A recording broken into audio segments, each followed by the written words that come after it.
everyone, and welcome to When the Cookie Crumbles. Now, I'm super excited today because this is a new show, and this show is about real people. It's about real stories, and it's about people that have intentions to heal and to empower. So let me just tell you how we came up with this, because this is our inaugural show. When I was growing up, my mom called me Cookie, and she would always say, "Now, Cookie, you go out there and you keep your mouth shut." But now I get a show that I can talk as much as I want to talk. So let me introduce you. I don't really think this lady needs any introduction because she is everything to me, okay? But our guest today is the incomparable Monica May. Well, thank you very much. Thank you very much. I am so happy to be your first guest. Yes, thank you. That does something to my heart. Does something to my ego. But it just does something to me to be on with you for your first show. It meant a lot to me, and just in case anything goes wrong, I know you can help me with it. Okay. We're gonna have fun. Like I told you, I said it's always me in that chair. Yes, so it's different for you. Very Okay, different. so I want you to tell everybody about who you are. If they don't know you, I know everybody knows you, but who you are, and tell us your story.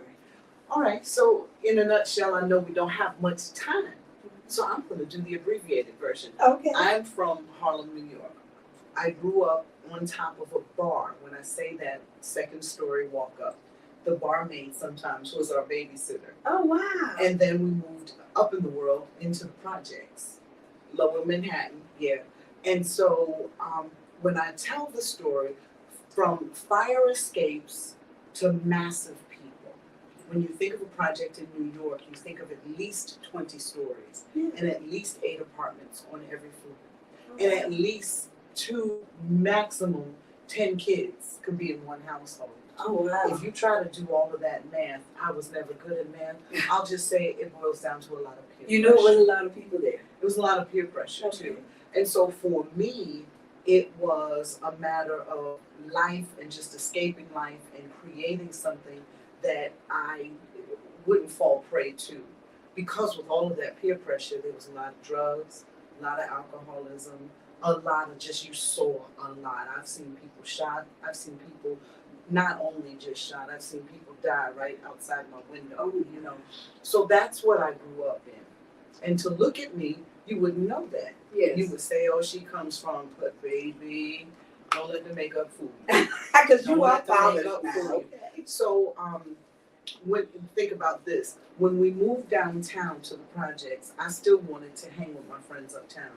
So I would leave the projects and, I just didn't make friends there, initially. And so I would still go back uptown and I'd get into trouble uptown. Then I'd come back down to, to the hood. And that was just the way it was. School for me was a little different. Okay. I went to school outside of where everybody went. I went to schools in white neighborhoods. Okay. And so the educational part was a little bit different for me. However, when it was time for graduation, I had no clue of what I wanted to do. And I had no examples to pull from, Susan. But I think that balance with the school was very important. I tell people I went to private school all my life. To be honest, when Black people didn't go to private school. So we were the only Black children at the school. But it gave me the good balance that I can use now in life. Oh, sure. So actually that prepared you for where you are today. Well, it did, but there were some other things. I talked my way into college. I never took an SAT, never took an entrance exam, never filled out an application. I, on the phone, literally talked to the registrar and talked my way into school. I wanted to go, I wanted to get out of the neighborhood. I didn't really have a direction, but I brought some really bad habits with me. I wasn't going to class. I was doing You were just there. Things. I was just there. Just there. I was hanging out. That first week of school, they were ready to kick me out because I didn't adhere to curfews. I didn't have a curfew at home. Yeah. I was really a rut So when rat. you were growing up, you didn't have a curfew? I didn't have a curfew. It's a whole lot. It's a whole lot. Like here, I grew up, this is my hometown in Orlando, and when the street lights come on, we do we best to be in the house. Well, that's good. See, I didn't have that discipline, and so when I went to school, I had a very, very, very intense English teacher who threw some pebbles up to my window because I hadn't been to class in a while. Yes. And he said, I need you in my office and we're going to talk. We're going to talk the 4 words that kids don't want to hear their parents say, and I sure didn't want to hear that professor say. But I went to his office, got myself together, because y'all can only imagine what I was doing in my room. Yeah. Went to the office, and he sat me down, and he said, what are you doing? What do you want to do? And I had no answers for him. And like, why are you here if you're not going to go to class? That's what he said. I had an A in this class. I had excellent grades. Remember the schools that I came from? Yeah, that's this was right. an HBCU. So you knew how to do school. I knew how to do school. Yeah. And so why I bring up Dr. Eugene Mathis is he said to me, well, I'm going to tell you what I see. I see you in front of a camera or behind a microphone. And he changed your life? Changed my life. Wow. And the gift of gab, that same gift of gab that path. you got into school with. Yeah, and it's so funny because I was pretty quiet and still am. Really? Yes. What you see, there are 2 sides, like a Sasha Fierce and a Beyonce. Okay. I ain't all that. But there's a yes, Robin, you are. And a bag of potatoes. There is a Robin side of me. That's my first name. And Monica. Monica is on stage. Monica's behind that microphone. But Robin could just as well sit at home with her husband and just watch TV and drink some wine. Okay. There's a public persona, and then there's me. But the big thing that I have gotten through all of this, radio has been what I've done for the last 40 years, Susan. Well, that's going to lead me into my next question, maybe. Okay. I want to know, what would you say is your biggest accomplishment? It may not be radio, but I want to... Well, believe it or not, my biggest accomplishment still to this day remains the fact that I graduated in May and got my first job in morning drive radio in Washington, D.C. in September. So from May, June, July, August, September, in 4 months, I was doing morning drive radio. And I've been doing radio all around the country since then. And I did a stint with BET for a while. And I was living in Atlanta. I was their Atlanta correspondent for several years. Oh, wow. Yeah, so. See, like to me, that's like a fairy tale life. You know, I would love to do something like that. I guess it could be or would be, but it's been a great life, and I say that all the time. I wouldn't trade it for anything. It hasn't always been glamorous. Yes. There's been some really tough times in some ooga booga cities. A lot of early mornings. 13 years with Tom Joyner. But I would not have traded that. I mean, that's like a experience. dream job to me. I would not have traded that. And I came here to Orlando just to do news and community affairs. I didn't come here to do Tom's show, to Orlando. And when I got here, things switched around very quickly. So I've just been blessed. Okay, well, now a lot of people are afraid to be transparent. And they don't want to talk about things. We always want to wake up and be who we are today and never talk about who we used to be. So let me just throw this at you right here. What would you say was probably one of your lowest moments in your life? One, there's been several. But pick a real good one. Well, a lot of people don't know that from that troubled teen life, there were a lot of drugs and alcohol involved in that. Quite a few mishaps that I talk about in the nonprofit that I have now, Let's Spill the Tea. There wasn't a lot of communication growing up, so I made a lot of mistakes. And so in coming out of those mistakes, I gained the confidence to be able to be very transparent about this. And what I tried to do many years ago was tell my story to my daughter. Okay. Because I was a single mom. And that can be real hard. Yeah, but that I had to. That can be very hard because all the things that we are trying to teach them not to do is what I was doing. And then we have to come back and tell them what I did. So, I've been there. I'm right there. I'm on the couch with you right now. Yeah. So for me, I did it when I was living in Houston, Texas. Well, actually, it started here because my first job was at 102 Jams. And I used to speak to a group of girls at the Beta House. And I started seeing some of the same girls come back. I remember. Is Beta still around? I'm not sure. I remember the Beta. That was a good program. Yeah. And so in noticing that, I said, no, I got to tell these girls the real deal. Yeah. So I sat with a legal pad in my car and I wrote my life out from the time I was 12, when I became active, if you know what I mean, Yeah. up until that day. And when I told them the story and all of the ins and the outs and the good and the bad side, they were surprised that that was me. Yeah. And I said, don't let the facade fool you. Don't. Because my story is mine.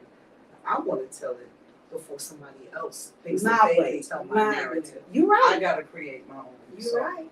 You know what? I think that I've done a lot of mentoring too. I think that is so important. I think that's the way you can really reach people, if they can feel a connection with you.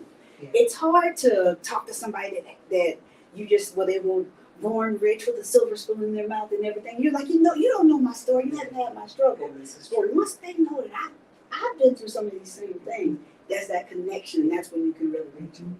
And so that's what I did with the tea. I have something called Let's Spill the Tea. Mm-hmm. And the objective is to just help mothers be able to tell their story and the girls be able to listen. So I teach them how to communicate. And that's something that's missing in a lot of homes, especially in homes that look like ours, because we don't want anybody to know our stuff. You know what? I feel like we're kindred spirits, because when I was mentoring, a thought occurred to me that maybe instead of mentoring the girls, we should touch the parents. Because if you help the parents, then maybe the girls won't have the problems that they have. So that's so smart what you just said. The tea. So we do the tea, yeah. And the biggest impact comes from, wow, actually, this is so funny, Susan. This last series, I had more moms showing up than the daughters. They were telling me, I can't get my girl to come. These were Saturday afternoons, 1:00 in the afternoon. Well, we living in different times. Yeah, Because when I grew up, my mama said, you come somewhere, you win. What time you need to be ready? So that's what we do with the tea. And we focus on 6 different things: conflict resolution, sexual activity, alcohol and drugs, teen dating, mental health, social media, and HIV are put together. That is so important. I have to applaud you for what you're doing and your bravery for telling your own story. I got a big question for you. How did you overcome it? What got you out of that situation? Because that can be tough. Out of the drugs and alcohol? Yes. Just not wanting to be that way anymore. Now I'm not going to say I won't have a glass of wine. Yeah. But I don't take anything to the extreme. Yeah. I mean, you got to do everything in moderation. Yeah, because college for me was really that ultimate, that woo, woo, woo. And then being in the entertainment business was a lot of woo, woo, woo, woo, woo. So I just had to take a step back and look at myself and just not like what I was seeing and not liking the next day and might not like who may have been by my side. Yeah. Okay. Like, who are you? What am I doing here? Yeah. Well, yeah, let me hurry to get you out of here. So, just wanting to do better for myself. Yeah. That's important. I was just thinking about it. Maybe, and you saw so much at a young age, like you say, living over the clubs, and some things were acceptable, you thought were acceptable. And that could have. That was the lifestyle that I knew. Yes. I knew that. My father was a musician, so I saw a lot. Yeah. I saw a lot. I used to go on the road with him. I saw a lot. Okay. Well, okay, I got one last question, Vivian, for me. If you could empower someone else, which you do every day, what's the little nugget that you would tell them, a little life nugget to help them get started on their way? That's a good question. I think I would just tell them, be who you are. Be authentic. Be who you are. Own your stuff. And if your stuff is not right, be willing to make some changes. And who's to determine that? You have to determine that. Well, you know what? I just want to tell you that I just love everything you do. You have made such an impact on my life. And I want to thank you for being here with us today, sharing your story, being transparent. That's all very important to us as women, or the man in his struggle, a single father, anybody. Everybody needs a moment of clarity Yes. and a moment of transparency. This has been great. Thank you so much. So we're gonna wrap it up on there. I want to thank Monica May. I want to thank our viewers, because without you, we are nothing. And this is our very first inaugural episode of When the Cookie Crumbles. And we will be back. We hope to see you next week. No, we're not. We don't hope to see you. We're gonna We will see you We're gonna next see you time. next week. Thank you. See you next week, everybody.